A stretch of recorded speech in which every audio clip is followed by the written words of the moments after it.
Was Sprach hat ihr gerät mit euren Kindern? Mit meinen Kindern Jiddisch. Alles Jiddisch. Und die Kinder reden Jiddisch? Und alle 13 reden Jiddisch. Und 2 Schnieren reden, die eine, was ist ja nicht da, in Toronto kenne ich kein Jiddisch. Und die Schnur Angela redet Jiddisch, verständlich. Und bei der Edekel Benjamin redet Jiddisch.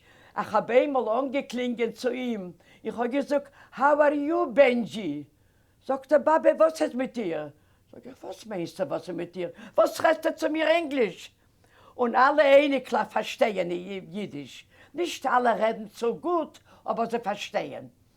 In Boston, meine Enekel Jona, sie redet mit mir ständig Jiddisch. Ständig. Und meine Vremels, ja, ja. Und Freda in Kalifornien, Berkeley, redet euch nicht so gut, aber sie redet, ja, ja, ja. Sag mal, also schick mir, wir haben dich lieb. Ich schreibe, ich möchte zu sie, zu er. Sie.